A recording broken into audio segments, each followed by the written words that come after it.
সাংসদ বিপ্লব কুমার দেব বলেছেন, একসাথে নির্বাচন হলে একদিকে যেমন সময় বাঁচবে, তেমনি রাষ্ট্র আর্থিকভাবে লাভান্বিত হবে।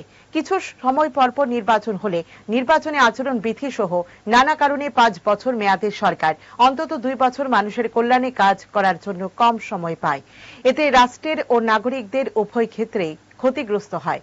মঙ্গলবার বিজেপি সদর গ্রামীণ জেলার উদ্যোগে মজলিশপুর বিধানসভা কেন্দ্রের রানীর বাজার গীতাঞ্জলি টাউন হলে এক দেশ এক ভোট শীর্ষক এক দিবসীয় কনভেনশনে তিনি এই কথা বলেন।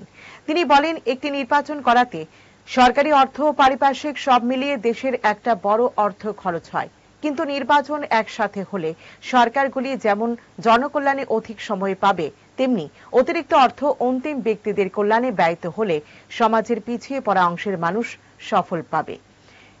এদিনের অনুষ্ঠানে উপস্থিত ছিলেন খাদ্য পরিবহন পর্যটন দপ্তরের মন্ত্রী সুশান্ত চৌধুরী, সদর গ্রামীণ জেলার সভাপতি গৌরাঙ্গ ভৌমিক, প্রাক্তন মন্ত্রী প্রকাশ দাস, মজলিশপুর মণ্ডল সভাপতি রঞ্জিত রায় চৌধুরী প্রমুখ। আমাদের সমস্ত স্কুল কলেজ বন্ধ হয়ে যায়, সমস্ত সরকারি কর্মচারী বিশেষ করে টিচার আর স্কুল বন্ধ থাকে। যতদিন ইলেকশন চলবে, ইলেকশন প্রসেস চলবে, আর তার আগেও স্কুল থেকে আমরা এদেরকে তুলে নিই ভোটার লিস্ট তৈরি করার জন্য। টিচার যদি স্কুলে 10টা থাকে, ইলেকশন ঘোষণার 6 মাস আগে থেকে স্কুলের মধ্যে 5টা টিচার থাকে, বাকি 5টা বাড়ি বেরিয়ে। আমাদের ছেলে মেয়েদের যে ভবিষ্যৎ তৈরি করি যে স্কুল কলেজের মাধ্যমে, সেগুলো 4 থেকে 6 মাস পর্যন্ত প্রভাবিত থাকে। এতে আমাদের নিজের তো লোকসান হয়ে, আমাদের নিউ জেনারেশন আছে যেটা, যাদেরকে ভাবে এরাই আমার ভবিষ্যতের দূর, আমার ছেলে মেয়ে পাড়া প্রতিবেশী, এদেরও ভবিষ্যতে লোকসান। এডুকেশনের কোয়ালিফিকেশনের যে সিস্টেমটা আছে, আমরা পড়াশোনা করি, স্টাডি করি, সেটাও বাধাপ্রাপ্ত হয় বারবার ইলেকশন করার কারণে।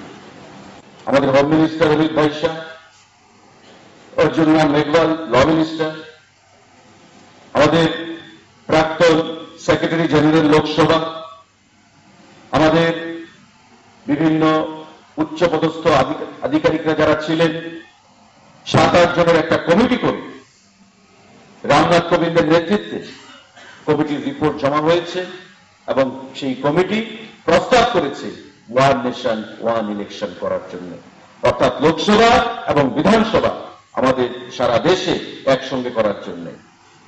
এটা এমন নয় যে পৃথিবীর কোথাও নেই। আপনি ইউরোপিয়ান কান্ট্রিজ গুলো, সুইডেন, বেলজিয়াম, আমরা বলি ফেডারেল স্ট্রাকচার, মানে কি যুক্তরাষ্ট্রীয় কাঠামো। দেশ সরকার থাকবে, প্রধানমন্ত্রী থাকবে ফেডারেল স্ট্রাকচারে, তার নিচে রাজ্যগুলো থাকবে, রাজ্যের মধ্যে মুখ্যমন্ত্রী থাকবে। যুক্তরাষ্ট্রীয় কাঠামো, ফেডারেল স্ট্রাকচার, মুখ্যমন্ত্রী প্রধানমন্ত্রী কথা বলে সেখানে কাজ করবে।